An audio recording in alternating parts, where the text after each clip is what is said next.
Yes, let me do it. Pedigree, 1, 2, 3, brought to you live by the champ. A last ride straight to hell, a tombstone, a choke slam. Here to give it to you raw. This is Wrestling with Savage. SmackDown, hold the title. This is Wrestling with Savage. What? Wrestling with Savage begins now. What's going on, everybody? Welcome to the show. We're coming to you live tonight to bring you Raw, again, Monday Night Raw. And tonight was pretty... Yeah, I don't really have much to go off on tonight. And we're going to go through it right now. But I was looking forward to watching this Monday Night Raw. And, yeah, it disappointed pretty hard. It didn't live up to the hype at all. I guess there was no hype, really, considering what we've been watching lately. Like Jay mentioned earlier, is like, what hype? I mean, those were the two words he said that really stuck out. What hype? I don't know. I guess the guy that brought the hype, he's working for TMZ now. You know, Mojo Riley. He's on TMZ now. You noticed that? The hype man? No. Yeah. Oh, no. He's actually working on TMZ right now. He actually did an interview with Ric Flair talking about his last match, this and that. Yeah, whatever. So, Jay, what's up, man? How you doing? How was your weekend? Everything was good? Everything's good. I actually applied to be a WWE creative writer because of all the chats. I know I could be a creative writer. I know. I have it what it takes. You don't have to do much. Just new promos, switch a little things around, and you got a show. Yeah, Can't wait for them to call me back. I mean, at this point, I could probably wipe my ass with 26 ideas, and they'll all be better than anything that we saw on TV tonight. I mean, I'm pretty confident that I could walk into Stamford, Connecticut tomorrow and put on the best Raw we've seen in the last 20 years next week. Easy. Easy. Because the first thing I would do is I would refer to your list, and we'd start there. And once we're done with that list, I'll make my list, finish that list, see what's left, and then put on a fucking show. Because that's what this shit should be. It should be putting on a good show. Monday Night Raw starts off with a video package, again, of the Bloodline to remind us that they destroyed RK Bro and that RK Bro is dead and gone. This was probably the only good part of Raw overall. I mean, there was like one other part that was decent. We'll get into that later, but this was just a promo from Riddle. Riddle came out. He was talking about how he has a heavy heart. He really tries to actually get sympathy from the fans. He goes on to say that Randy has not been doing too well for a while now. Says that he has back problems. And after what happened on Friday, he does not know if RK Bro will be able to continue. But he also mentioned he's going to get his vengeance on Roman Reigns, Jimmy and Jay. And he also mentioned, at some point in my career. So he wasn't saying like, I'm going to get revenge on everybody in the next week, 2 weeks. He knows that he's not touching Roman for a long time. That's why he said career. Because he really meant that shit. So I thought that was a good line. He actually got the crowd to start chanting RK Bro. Started telling everybody, I love Randy Orton. Started looking at the hard camera, kept saying, I love you, Randy.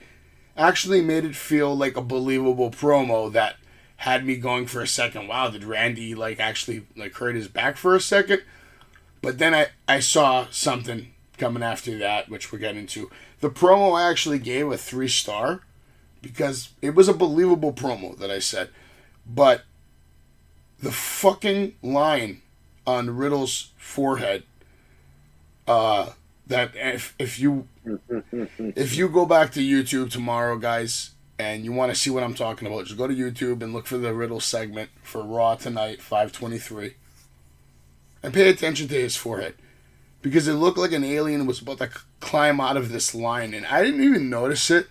My wife actually said, what happened to his face? I said, what are you talking about? He's like, he's got some weird thing now.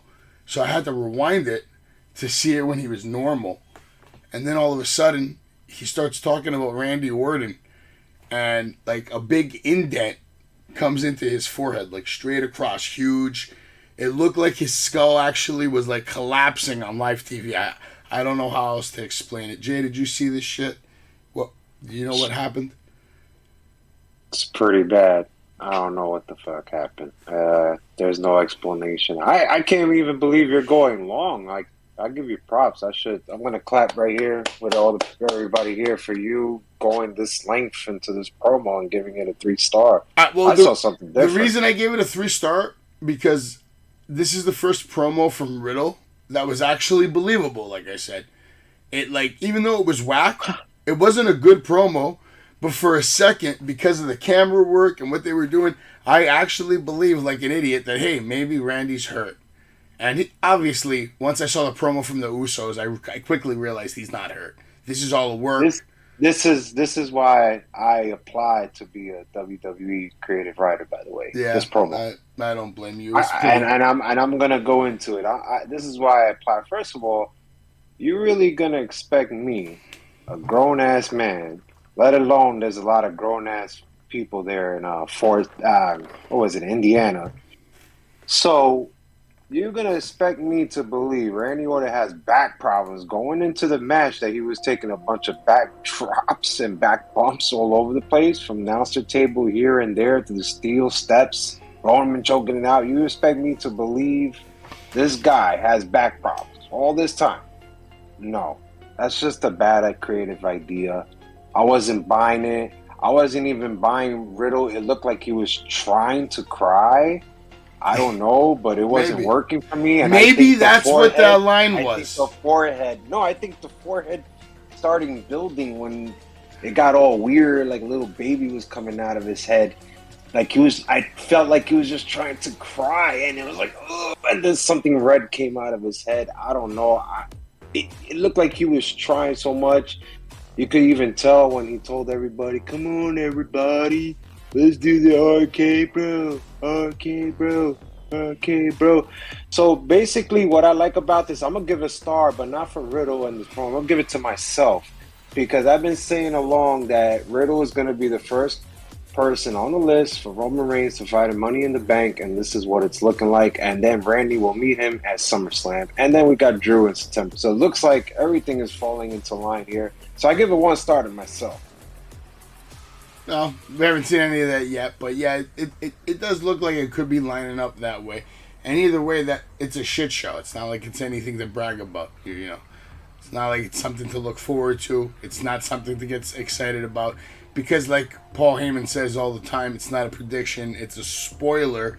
Roman Reigns is just going to shit on these idiots and continue to shit on them the way he's been shitting on them because that's their purpose. Their purpose is to extend the Bloodline's dominance, to extend Roman Reigns' reign, and that's the way it's going to go until someone comes along who's worthy. I really truly believe that he's going to beat Hogan's record. I really truly believe it's looking that way right now. I mean, it wouldn't surprise me at this point with how bad the product is. Why wouldn't they want to put the belt on maybe the worst champion of all time? I mean, I don't know, but I don't know if he does. Let's say he does beat the Hogan record. What does that say about WWE feelings towards Hulk Hogan? Honestly, nothing. Because records bring revenue, records bring news. News brings media. Why break it at this time? Because it's going to do exactly what I just said. When you break a record of that significance, what happens? People talk about it. Social media. What do you mean? It's free. I'm trying to answer your question, and you don't want to accept my answer. It's not about Hulk Hogan's relationship with them. They don't give a shit about him. They care about this. It's him. They want money, bro. Money. They want more money.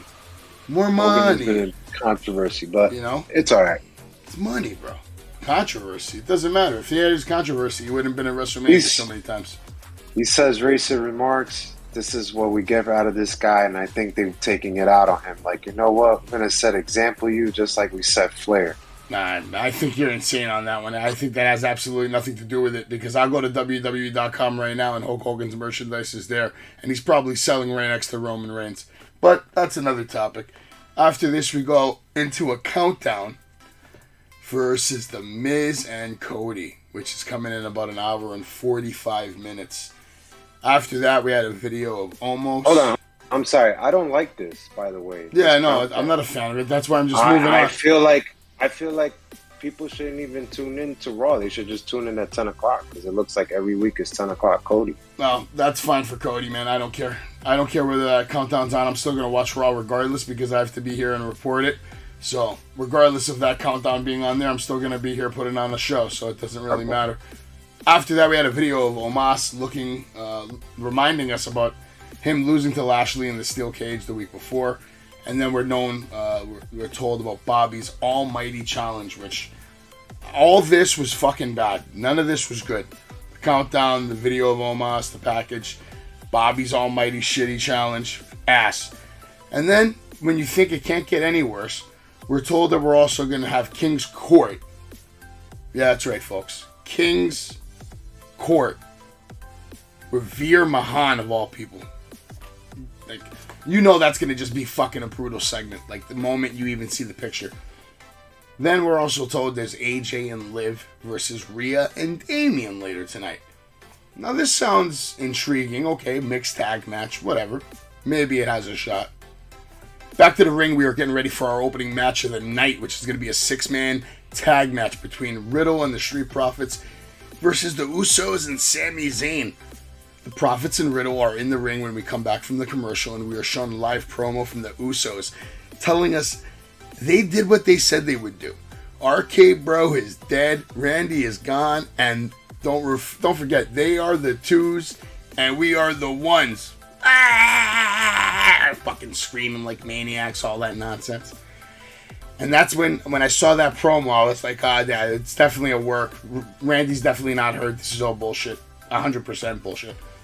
Sammy joined the Usos on their way to the ring, which was probably the most entertaining moment of the night. Just watching Sami Zayn dancing to that fucking song. Well, he looked like a complete idiot. And it was actually quite entertaining. I'm sure you giggled a little bit. You liked it. I know you grinned. You were like, look at this idiot. You did. Look at the show. Well, yes, but at least he probably brought you one grin of the night, all right? And it was bad either way. We go back to commercial, and then, of course, back from commercial. Order is regained because before commercial break, all hell broke loose. As they were all coming to the ring, the Usos and Zayn, Riddle has to just run out there, and of course he said he was going to get vengeance, and that's what he was going for. Riddle was looking good as usual, but overall, Montez was given some real terrible shots. Like, in the beginning of the match, they looked real bad. He gave a chop that was pretty sloppy as well. The Usos pulled the rope to make Montez fall outside. Then they proceed to bash his head into the steel stairs. Then they super kicked him. Okay? They super kicked his fucking head off. But while they super kicked his head off, you can see in the camera Montez Ford behind the stairs. He's not on the apron waiting for a tag. He's outside. His teammate's getting double teamed. They're cheating. His teammate is getting double teamed in a 6-man tag. They're beating the shit out of your boy. And you're just behind the stairs clapping. Let's go, bro. Why aren't you in there immediately helping your dude? And like enhancing the whole point of a 6-man tag and a tag match. Like, you make the whole thing look so bad when you just stand behind the stairs on camera clapping on your teammate instead of being there helping your teammate. It makes you look real stupid. Like, that's my opinion. I thought that was like, when I saw that, I was like really fucking like disappointed, like just in the performance. Somehow Montez made up for it a little bit, man. I didn't like that. Like I said, they were just standing in the corner cheering him on, trying to help him get up. I can't even really get into it anymore. No lies about Montez Ford, though. He makes some bumps look very special. If you pay attention to his basic back bumps, the boy can take some bumps. I'll say that. He also looks like he got a little bigger. Let me know what you think of that. And honestly, the best thing from the match we saw was probably the ripcord knee to Jimmy, followed by the running forearms, the 2 exploder suplexes. Ford had a good high-risk leap that he didn't kill himself this time. Riddle hit the vintage Orton DDT, so even though Randy's not there, Riddle is going to be still doing all his moves. And the ending was pretty bad. The Usos just walked away. They abandoned Sami Zayn. Riddle hits the RKO. Zayn picking up, the loss. And we see triple Randy Orton poses. I give this match a 1 because it was sloppy as fuck. Like in the beginning. Like it was just a mess. You? I give it a half a star. The only thing I liked was Riddle with exploded suplexes on Jimmy and Jay, followed by the senton. I said this before, I think Dave has agreed with me. I don't like when you take other people's moves and then you do it for your own. Yes, the RKO was nice, but then again, it's not your move. And it looks like he's going to be doing this moving forward until Randy comes back. And I'm not a fan of it, especially when you're going to fight the top of the company, have Money in the Bank, and you're going to do Randy Orton's moves. For that, I'd rather see Randy fight him in July, and then I'd rather see him fight him in August. I don't need to see Riddle then. What's the point? I just think Riddle has weak finishers. I would love for him to do the bro to sleep. I don't know why he's been doing it for the last fucking 10, 15 years, especially when he's in Evo. So why not bring it back? But instead we got to go through these shenanigans every freaking week, and I'm basically sick of it. There's nothing impressive with Montez Ford and Dawkins. I'm sorry, I didn't see He can take a bump, though. I don't care. There's nothing you can tell me, though, to change my mind that he can't take a bump. I'd rather have Dolph Ziggler over him taking the bump. I didn't see nothing special from these guys. I'm not going to argue with you there. Where is Dolph? I just seen a bunch of clowns. Dolph is probably chilling, but I just see a bunch of clowns in there. I see Riddle trying to get sympathy, so he jump-started this match. I'm not a fan when you jump-start from the outside, and then all of a sudden we go to, a break? This match was all over the place. I give it half a star. Nothing special here. I'm surprised you even rated it at all. I just gave it a 1 star for that one decent run by Riddle with those exploder suplexes. I mean, and I saw 1 out of 2 other bumps, but overall it was a fucking mess. Shit show. It was not good. After this, we had a video package of Bobby and, of course, Omos again in the steel cage. I don't know why we gotta keep seeing all these packages. I don't know why this storyline is even a thing.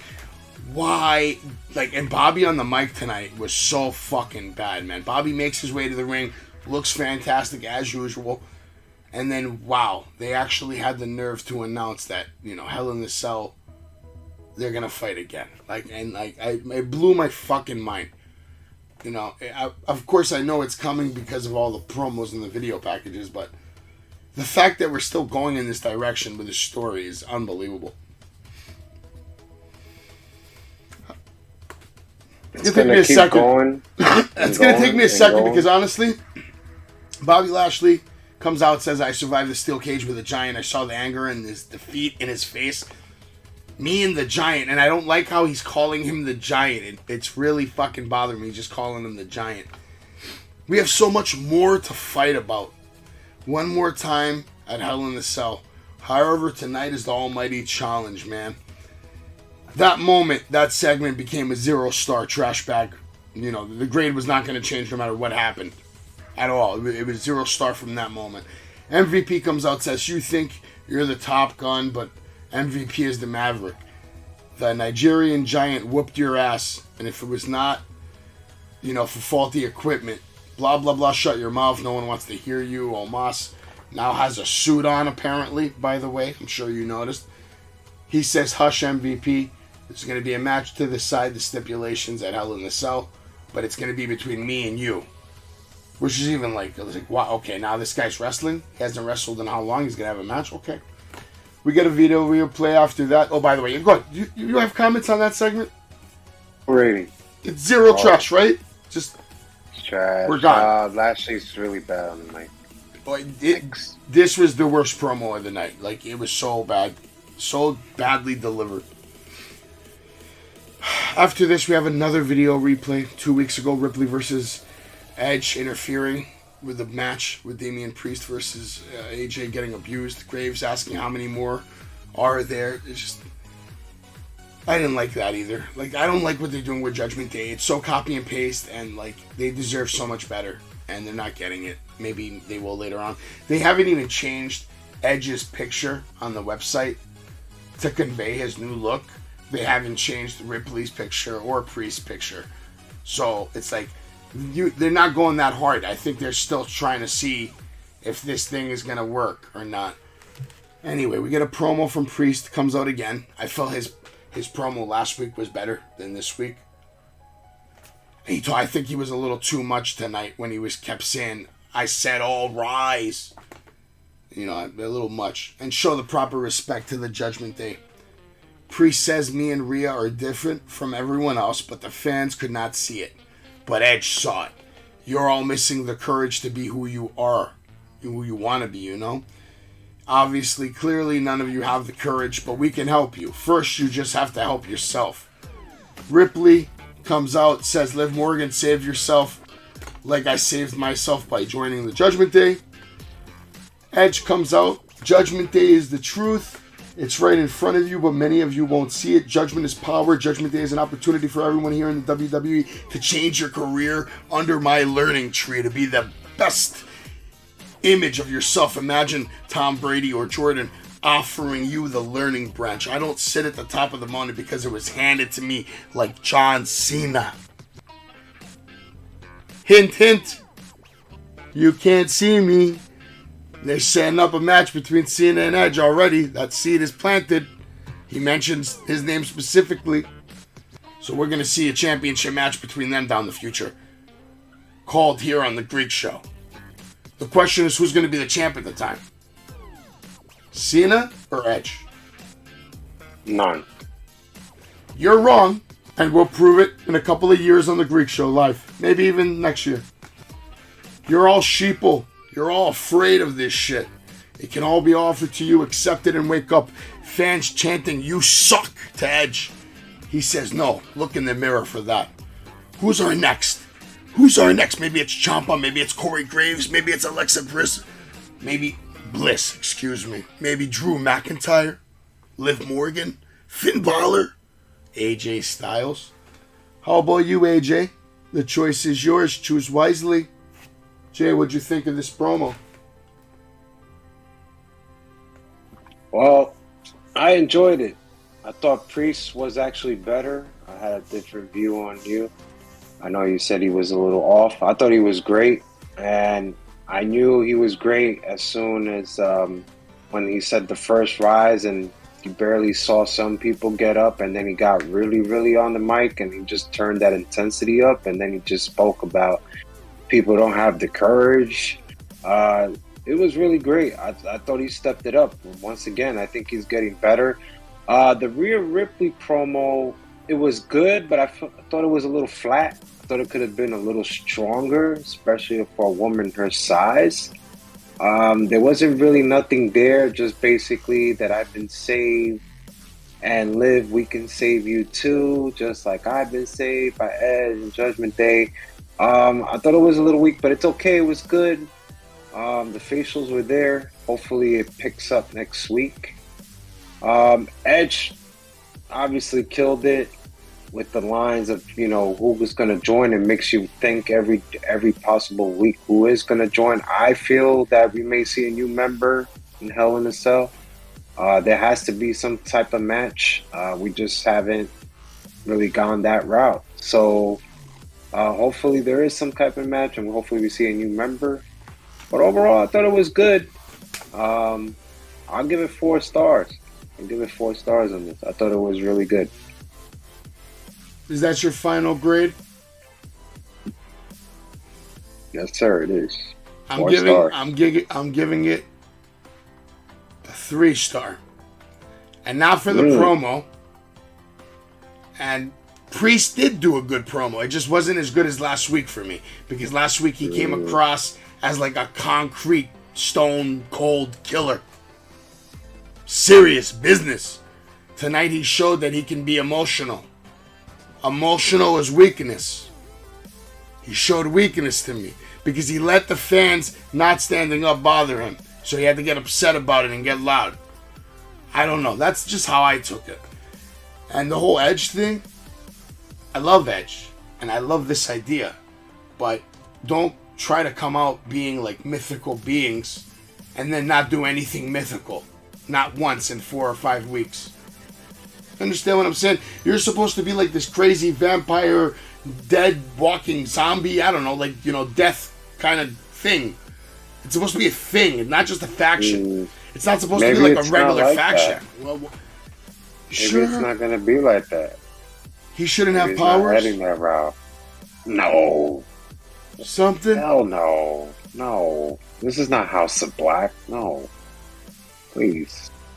No powers. No turning off lights. No, why lights? Why can't they just think of something else? Or just more psychological Blood? promos? Blood? Yeah, I don't know. Blood? I enjoy don't know. Maybe it's not heading that route. I would like to see it that route like you do, but maybe it's not heading. You know why I want to see it in that route, though? Because I used to enjoy the Bray Wyatt promos. Like, even though some of them were hit or miss sometimes, for the most part, Bray always delivered. Now, I don't know if they were writing those for him or if he was writing them all himself. I just don't know. I'd like to know, but you can see the difference in production when you go back and you look at Bray Wyatt's work, the promos, the vignettes they did for that stable. They put a lot of production value into that. Those guys didn't get a half-assed debut, and they didn't get a half-assed run. I'm just trying to make that point to you. If you really look at the production value, the amount of work they went into editing those videos to present these guys a certain way, and they kept them quiet on the mic for a while, except for Bray. Bray was the only one that would really talk. We didn't hear from Luke. We didn't hear from Eric. We definitely sure as shit didn't hear from Braun when he joined later on. The group had a mystique to them. The mystique now from Judgment Day is almost dead because we've heard them all talk. I never saw them as the Mystique when they even first came, so I just thought they were the regular group. Because you know who they are. For all the new kids out there, this is the opportunity to create a new faction, you know? I feel like if it was going to go Mystique, they would have showed it already. It's been too long. I know. That's my problem. They haven't shown it. They're not going that route. Probably not. You're probably 100% right on that. We'll find out as time goes on if this is even going to stick around. Because like I said, WWE.com still hasn't changed anything. There's no merchandise for them either yet. There's nothing. I don't know about the Judgment Day t-shirt for me. That's my point. Take the dug out. How long is this going to last? Because if they're not selling t-shirts, what's the point? I think they have to first assemble the group, and it's not assembled yet, and then we could move forward. I think you and I and everybody else here watching, I think we're just moving way too fast because we have these high expectations. I think we just gotta let it play out, and the first step is who's gonna be the next member. So I think they just gotta put the group together, and it's not together. And I don't want to see AJ join the group. I think that's just stupid. I'd rather see Finn or Ciampa or, Bliss. Hey, she's dark. So, but I don't know. It's definitely going to be a male. We just don't know who it is. We're going to find out. We got to wait for all that. Stay tuned. Then we had a match with Judgment Day, Rhea Ripley, and Damian Priest with Edge versus AJ Styles and Liv Morgan. Back for commercial. The match is underway with Priest in control of AJ as they go back and forth with what actually looked like a very well-rehearsed series. The beginning of the match was pretty good. They put on perfect spots. They didn't make mistakes, and I didn't see any call-outs. Ripley tags in, forces the tag to Liv, and Liv gets off some quick offense with some help from AJ lending a hand with a Hurricane Rana from Liv. Rhea quickly began the show. Her power, she was again trying to do these suplexes, styling suplexes. She had the backbreaker counter and a flying crossbody through the ropes. AJ with a knee to Damian, and we get the double pose from AJ and Liv. Fans even chanting now AJ Styles, trying to get him into the match. Liv rolls Ripley in and hits her with a huge boot. We get a little bit of a beatdown. Liv with some nice offense, nice double knee to the face. Edge helped Rhea out by placing her leg on the rope to break the pinfall. Edge with another assist to Rhea. This time it would help her secure the win. He held her tights, which caused Liv to crash and pick up the win. Judgment Day outnumbered AJ and began beating the hell of AJ and Liv, and no one would come to help them. No Finn, no help, nothing. Just beat down. I gave the whole thing a 2.5 star. Nothing special. So this match didn't deliver. Liv Morgan started off with a horrible Hurricane Rana. I thought she was gonna bust her ass. Then there was some nice spots. She did that cold breaker, which you just mentioned, and also I felt like this match kind of made Rhea Ripley look weak. She had a nice sitting roundhouse kick to the face of Liv Morgan. I thought that was a great spot. And it was towards the beginning of the match. That was a great spot by Rhea, but Edge holding the tights on Rhea kind of made her look weak in my eyes, especially when you don't cut a promo really, really good. I mean, it's good, but it could have been a lot better, and now you look weak. What's her nickname is the Eradicator. Well, there was nothing to eradicate in this match. It wasn't going the way I thought it was going to go when I heard the promo. It just went left. Liv did her spots. I mean, at least she made up for the Hurricane Rana during later in the match from the first one that was horrible. But overall, I was just, I don't know, just very disappointed. It made Rhea look weak in this match. I think she could have just done it. The only spot I like was, the end with the Riptide. Great move. Yeah. And overall, the beat down.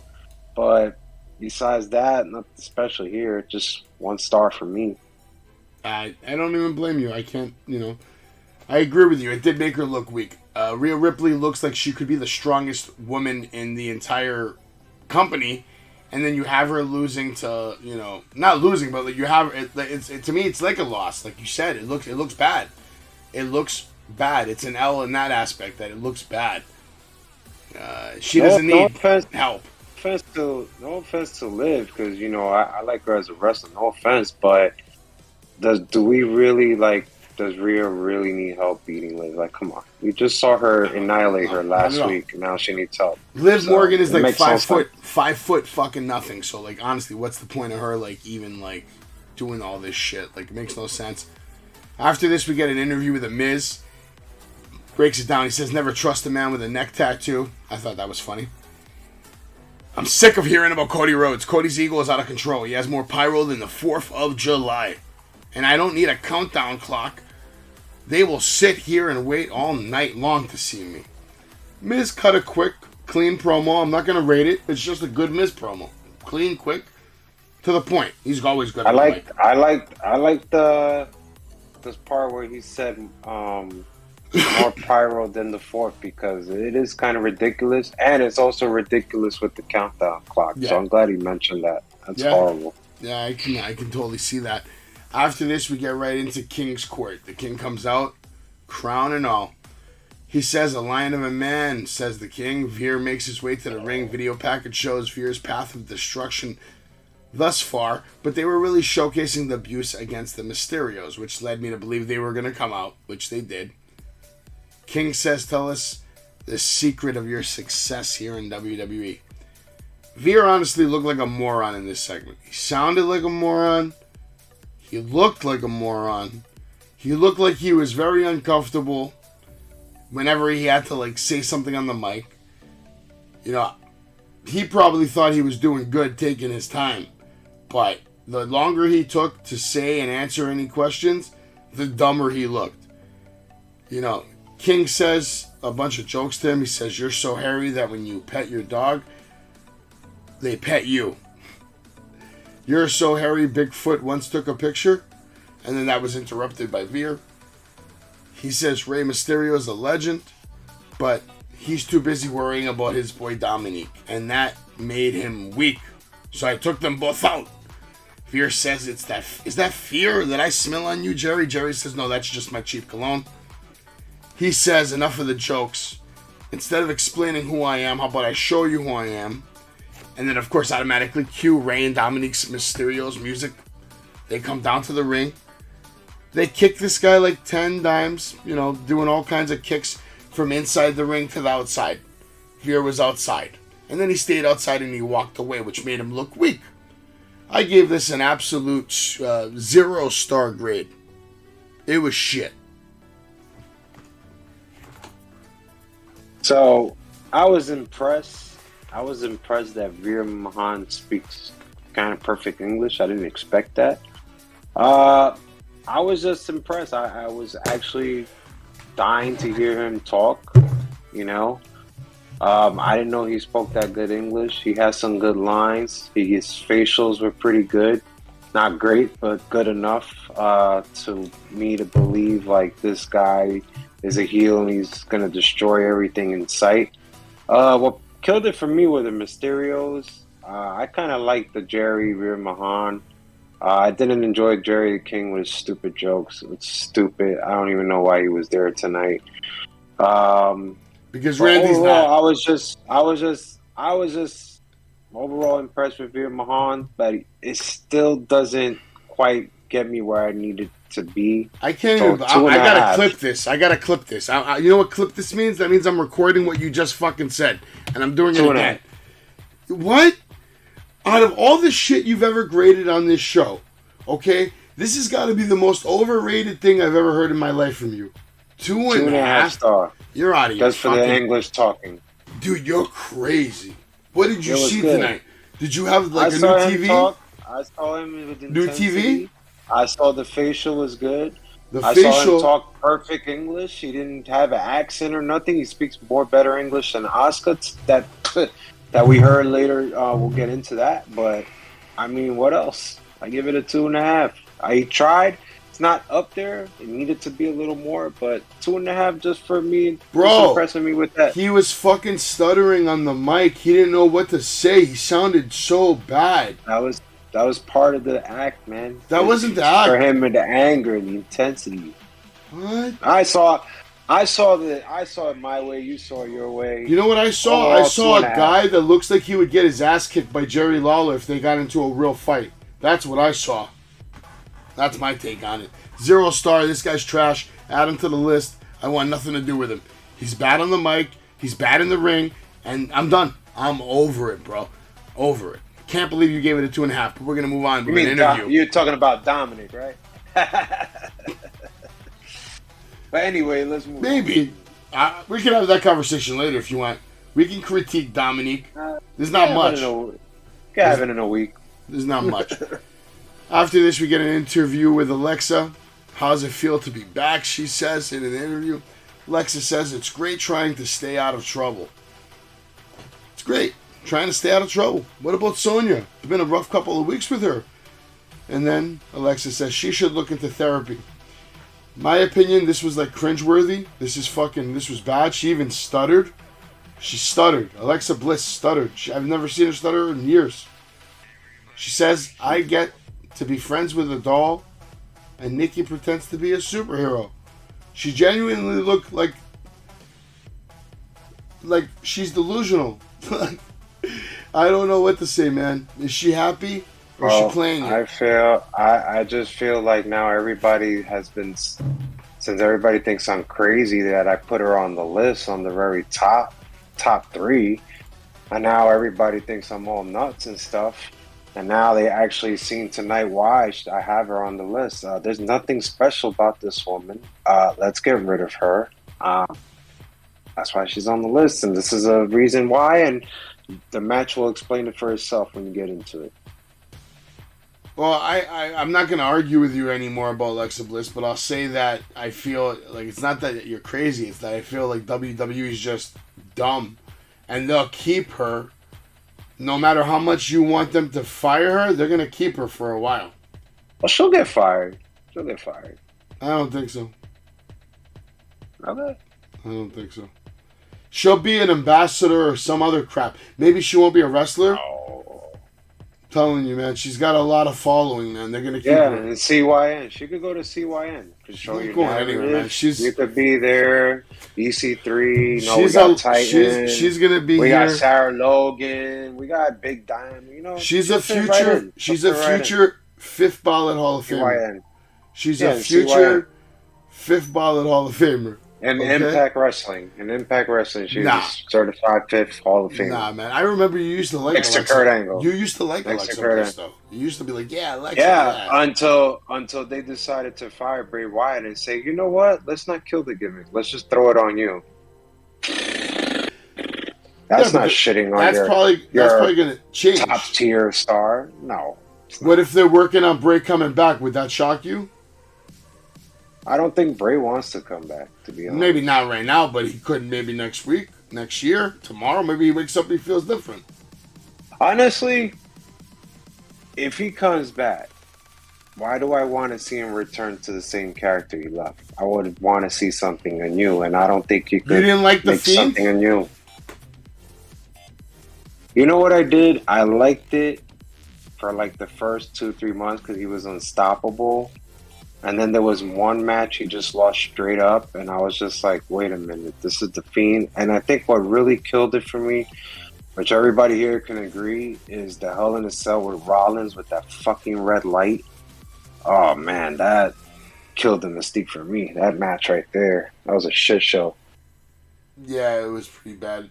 I heard Rollins went backstage and caused a big fucking scene too. He was pissed the fuck off. Watch the match. The whole I shit did. was a fucking red. Yeah, no, I watched it. It was a shit show. But I know Rollins was fucking pissed about it, man. It was bad. Then after this, fucking garbage. It was just fucking bad. That was zero star trash. We have an interview with Seth freaking Rollins.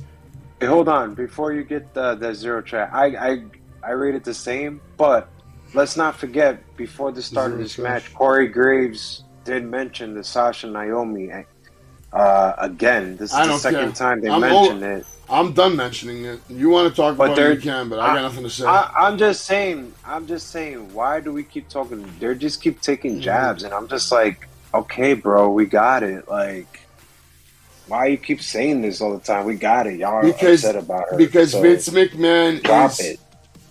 Nothing better to do. Unfortunately, it's not Corey though. This is Vince McMahon. No, I know. This is Vince. Nothing better to do. He has nothing better to do. He wants to make sure he turns as many of his loyal fans against them. You know what I mean? That's his job as a company, to defend it. It's stupid. Not working. Yeah. Oh, but he's still gonna do it. He don't care. I just find it annoying because it's like, look, we heard this, we heard Cole, and now you're going back at it. Like, what the fuck? Like, don't worry, bro. It's gonna be bro. It's gonna be SummerSlam, and they're still gonna be talking about it there. I mean, whatever. Horrible. Interview with Seth Rollins. They were saying, how is it like to have issues with Cody, to reach this boiling point, and he says, all I hear is Cody, Cody, Cody, and it makes me physically ill. Did you know that there's a countdown for Cody? When does it stop? Where's the clock for Seth? Does this little laugh. I'm not rating this. It's too short. I give it a 3. I felt like it was good. This promo, short, sweet. I felt like these two promos, Judgment Day and this, kind of saved the shit. The whatever show this was. It kind of made you more interested in this match. But like I said from the get-go, since match number 2, I do not give a shit about match number 3. I'm still sticking with it. But overall, Seth did a somewhat save here because it was a good promo and it was a lot better than Cody's promo. I'll watch it because that's what I always do. And it has a chance of being better than the first 2 matches just because of the environment. So tired of it. Yeah, but you can still appreciate the match itself. Hopefully, especially if it's their last one. And it's a definitive statement kind of match. Just send Seth on a little vacation right now. And maybe he could take Becky with her. I'm over Becky as well for now. Wouldn't you like to see that? Maybe Seth and Becky take a nice little vacation? I would like to see Seth stop doing the Joker laugh. I would like to see Steph stop using Seth freaking Rollins. I would like to see the commentary stop saying Seth freaking Rollins. I would like Cody and Seth to stop wrestling. There are so many stars that you can make in that company, but we keep doing the same matches week after week after week, especially with these tag matches, especially with Riddle and the Usos, or RK Bro and the Usos, or Street Profits and RK Bro. We have seen this on and on for the last month, maybe 2 months going on now. Yeah, I think we're all sick and tired of it. It's basic business, man. Basic business 101. Milk your product. Milk. Just remember these words, and they resonate with you the whole rest of your life. Listen, what do you mean no? I'm not telling you. I'll tell you what. Watching a show like this makes me not want to go to a Raw show, especially in the MSG. No, it's a shit show. Yeah, but what I'm telling you is, their problem is that they milk everything the way everybody does. They milk their stupid product for as much as they fucking can. They paid for these guys. They want to, they try to put on the same shit. And it's a disgrace. I'm over it as well. I'm getting real tired of it. They need to do something. After this, we have a video package with Asuka. We get an interview with Asuka.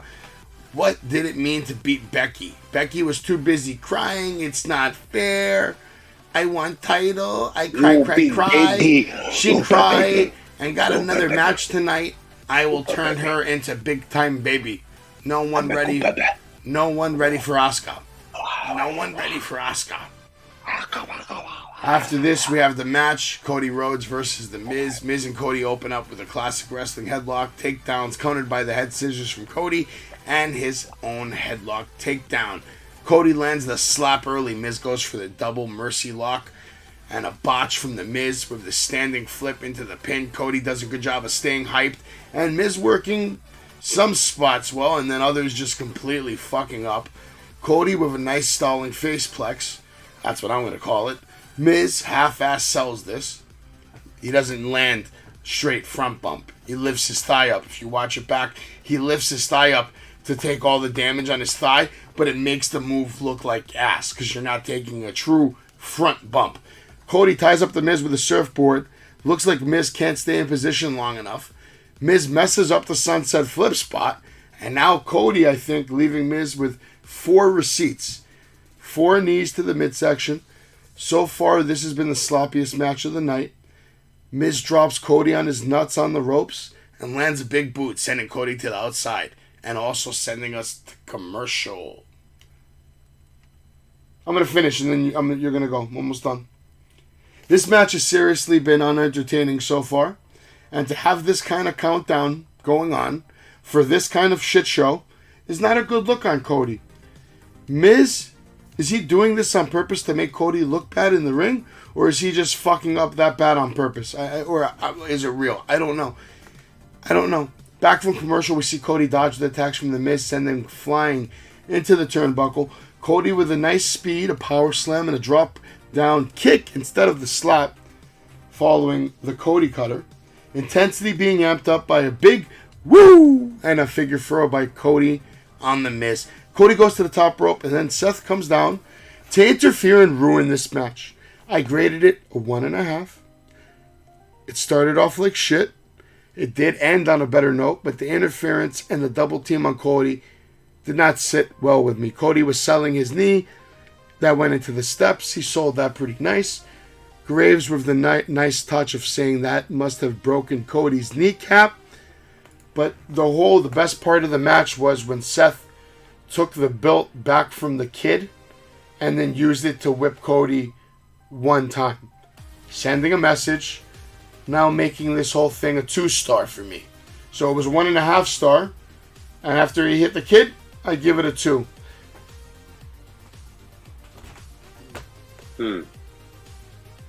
Tough act to follow, because I saw something entirely different. I saw me being a Cody fan now, feeling that mystique when he came back from WrestleMania. Now it's just starting to dissolve out of me. I feel like throwing my Cody shirts in trash.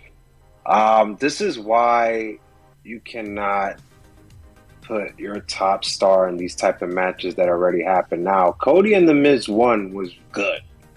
It was good enough for me. I rated it good on the show.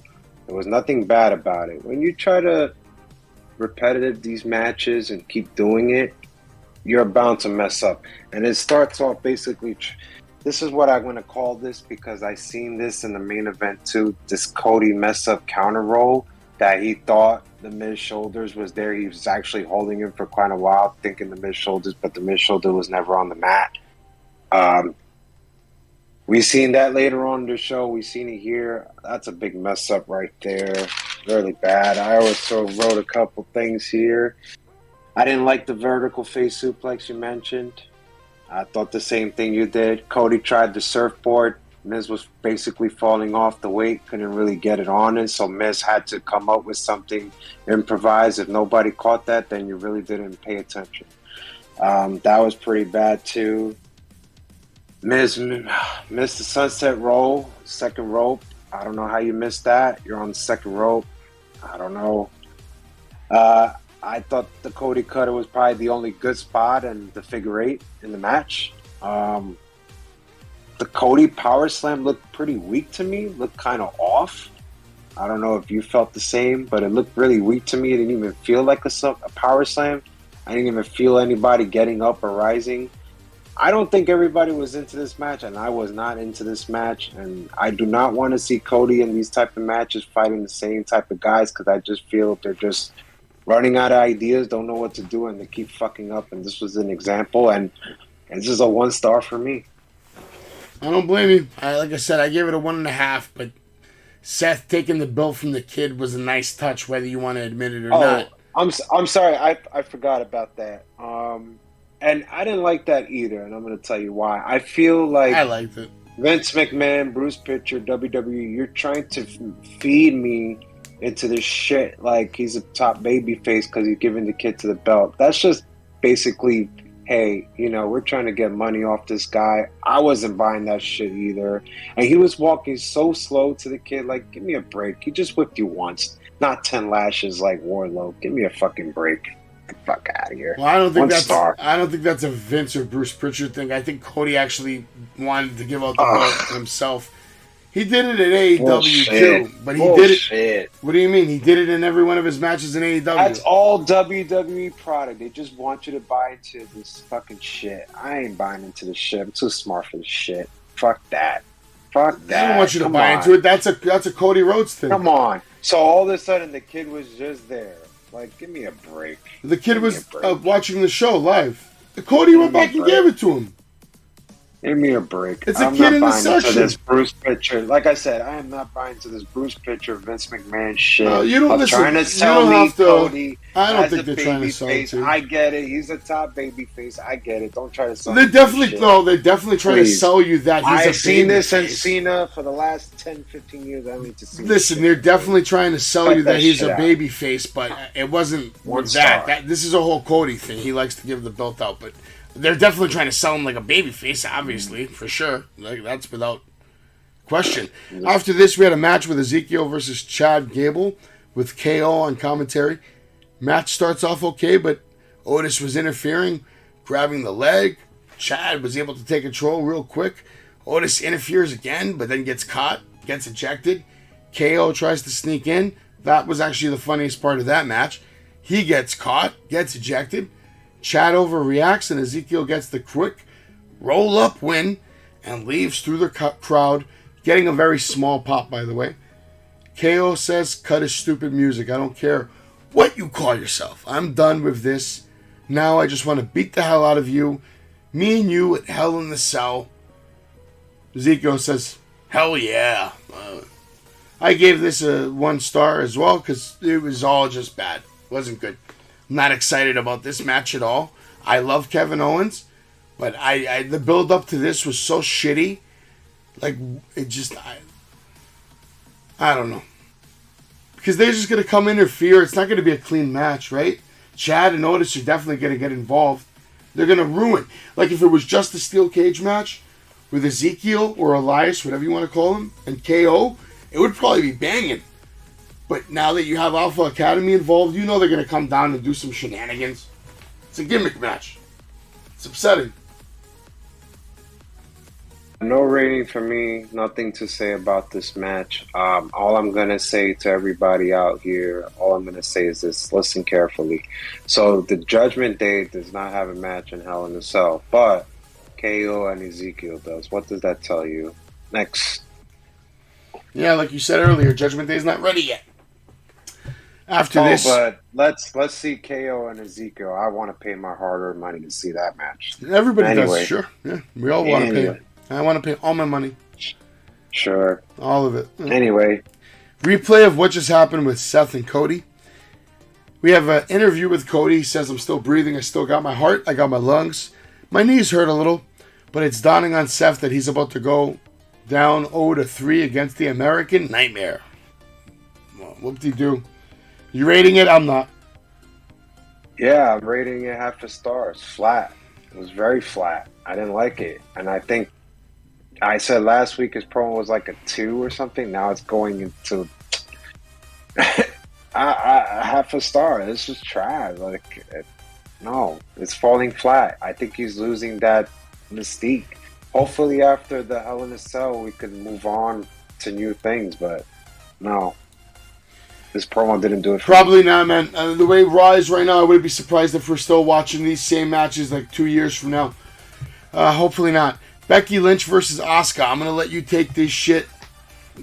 Just take it. I think you missed Lashley and MVP. Because I'm skipping it. I'm skipping it.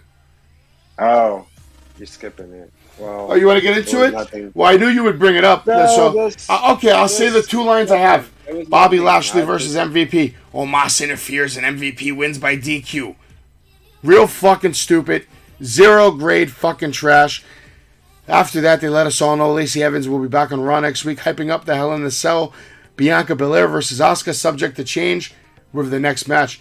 Bianca Belair now makes her way to the ring, and Jay will tell you all about Becky Lynch versus Asuka, the Crybaby Killer. So basically, this is the same fucking shit that I saw last week. This is why I could be a writer. All I have to do is implicate new segments and new promos and have the same matches, and all these idiots out here in the real world will buy into this shit. And a lot of people probably bought into this shit in Indiana. I'm sorry, folks. I hope you get your money back. Well, let's start with this BS of a match. So, like I said, the famous Cody roll, the botch Cody roll happened here in this match. Bex did a botch Cody roll, thought Asuka's shoulders was once again standing there for a good minute, and obviously didn't even get a 2 count. They just basically botched that. Asuka had the nice fisherman suplex, but Becky back the hole. The disarmer, but Becky back the hole. I thought that was good. Bex did the second roll leg drop on Asuka. Both ladies did the double clothesline. Everybody got into it in there, so I thought that was a good spot, getting people into the match. Asuka did the German suplex on Bex. Bex took it good, sold it pretty good. Let's see here. Bex kicked Belair in the head while Asuka was laying down. So, wait, I think I got that all rolled up. Hold on. Yeah, Bex kicked Belair in the head while Asuka was laying on her. Bex with the roll up, 1, 2, 3. Nothing here. This was trash. I'm not rating it. I saw this shit last week, and I see it again. It's horrible. They should have just announced a triple threat last week. Pointless. Yeah, I got really upset with this at the end of the match, because at the end of the match you have basically Becky trying to do her best to get everybody outside of the ring because she wants to win by fucking count out. You know, Asuka counters. She tries to end up fucking kicking Becky. Becky's sitting on Bianca. That's right. Becky fucking dodges. Then Asuka kicks Bianca in the head. Then Becky takes advantage, throws Asuka into I think the announce table or the barricade or some garbage. No, she tried. She grabbed her hair, and you were right. It wasn't Bex. It was Asuka that kicked Belair. So thank you for correcting me. But she grabbed Asuka's hair, and you see, she lost the grip. So she tried to throw it to the announcer table, but she couldn't. So instead, Asuka just landed, and she just stomped her.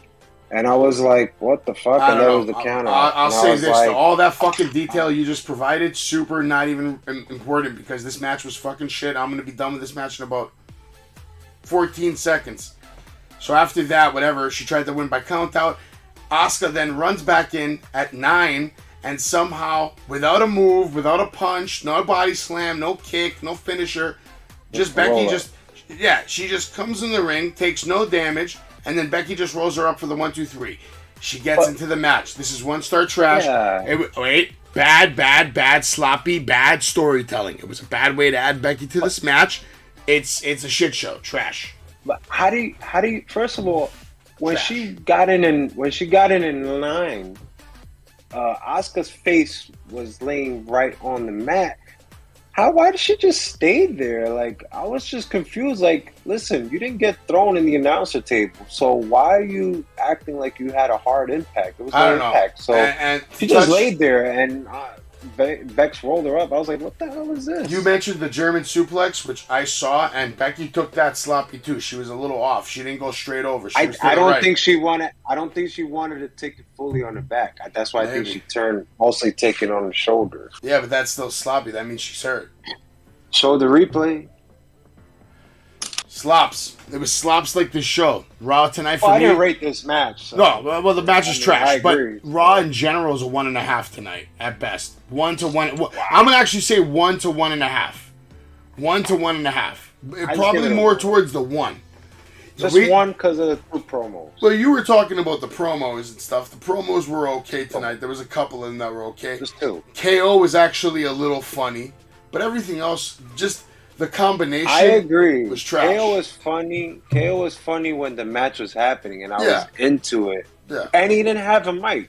Yeah. But the overall, like, trash. when Gable did his thank you, nobody was into it. Everybody was just sitting there like, okay, whatever. Like, nobody was into it. That's why it troubles me that you have talent like Rhea Ripley and all these other people, Damian Priest, like Morgan. But you give a match to Ezekiel KO, like, come on, really? Like, she was bad, dude. On the card. It was a bad Raw. I didn't enjoy it really overall. Like, whenever I give a Raw lower than 3 stars, that means I just overall generally didn't enjoy it. And the reason I didn't enjoy it is because I didn't put a lot of wrestling in my life this weekend. I was really busy with a lot of things. I didn't research anything. I didn't watch highlights. I didn't make clips. Nothing. 2 days without wrestling. I took a nice big break from pro wrestling for the weekend to go into reality and do more important things. But it made me have an itch for it. So by the time Monday rolled around, I was like, yo, I actually want to see Raw tonight. I'm hyped. And guess what? You fucked me again. You fucked me every time. You fucked me good. I wasn't hyped. I knew this Cody Miz shit was They fucked you too. Weekend, so. How do you feel? We should go follow. I knew it was going to happen. We should go follow the police report. I told you on Saturday's matches. We've been assaulted. We've been assaulted by Vince McMahon. We should go file a police report. Well, he insulted me when I felt insulted when Cody tried to give the kid the belt. Like, come on, you're really gonna make me buy this? I'm not even gonna say insulted. Assaulted. ASS assaulted us. I'm insulted. You should be. INSULA. I'm insulted, right? I don't argue with you, man. I don't argue with you, man. Just for that. I am watching this show. I'm insulted. I'm not excited. I'm not excited about Hell in the Cell. To be honest, I'm not even going to be available to even watch Hell in the Cell until after the show. So we're going to do a post Hell in the Cell show. It's probably not going to be Sunday night. Probably be Monday night. On Monday night, June 6th, we're going to bring you a special edition. Quick Raw recap followed by Hell in the Cell. And we're going to break down all the matches that we saw and we'll give you our critique. Because I'm sure Raw's going to be a complete shit show on June 6th. Because isn't that coming from MSG? Where is it? Oh, not. Oh, I don't know. No, not. Yo, where was Austin Theory tonight? Oh, it's in Chicago. Where's Austin Theory? Where's Theory?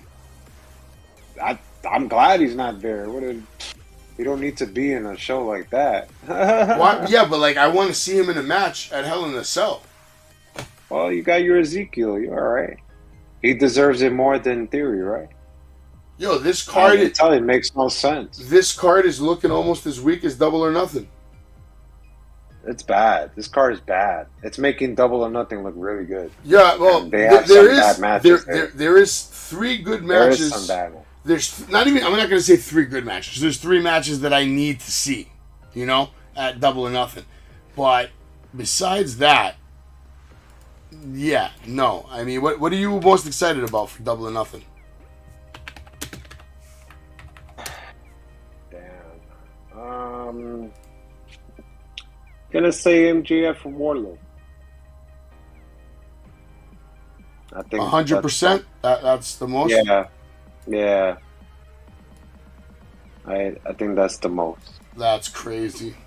It's getting there, and every segment gets better every week. Well, Wednesday night, I'm sure they're going to do their best to hype up Double or Nothing coming at you live Sunday, May 29th on pay-per-view, 8 p.m. Oh, yeah. You're going to see Hangman Adam Page versus CM Punk for the AEW World Championship, and it could be one for the ages. It could be an instant classic. I'm hoping for one. I'm really excited about that match because we've been talking about it for a while. And we're all going to find out what storyline Tony Khan, the booker, is going with. And we'll get a good idea at the direction of AEW for the next year after this match. That's the kind of match this is. This is going to be a company-defining match on the direction what AEW is going to do for the remainder of the year and the remainder of their run, I'll say. Because who knows how long they're going to be on TV. Maybe forever. I don't know. For right now, they're not going anywhere. I just think MJF and Warlow is the sleeper, so I'm going with that match. Absolutely, because that has a lot of hype to it and a lot of build. But at the end of the day, I need to know who's wearing the strap at the end of the night. And Hangman and CM Punk better be the main event. I'll tell you that. Well, it's not Hangman, I'll tell you that. We're going to find out, man. Who are you calling on Wardlow and MJF? I'm going MJF. Smart choice, but he's going to win by screwing Wardlow, though, obviously. Still going. Can't make him lose twice in the big paper. It's going to be a banger of a match, though, because they're two young bucks, and they're the real young bucks. Yeah, but MJF is more of a wrestler. I think he's going to lead this match, so it should be 100%. entertaining. 100%, but they're going to probably rehearse the shit out of it in the back. There won't be spot calling. I feel like MJF doesn't call spots in his matches. No, he calls. Not as much, but you could see it. Depends on maybe reminders, but I maybe feel like jobbers. Yeah, jobbers. With heavy hitters, he's not calling spots. They go over it. Nah. Yeah, like the Punk match. Nah. No spots in the Punk match. No spot. No spots. No. Just production. But we'll see. We'll see tomorrow NXT, so we'll see what's going on.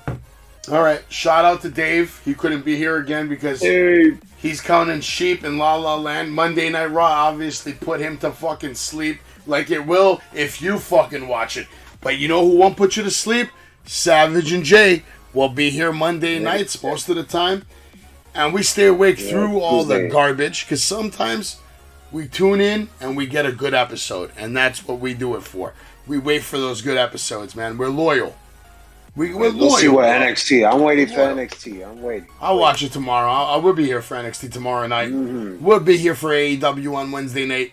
And unfortunately, we'll probably be here for SmackDown on Friday night, too. I don't know. After last week, I don't even know what to expect from SmackDown. Let's see. See how it goes. All right, Jay. It's been a good show. Thank you for joining us. We will see you guys tomorrow night for NXT 2.0. Everybody have a good night, and God bless. Bye, y'all.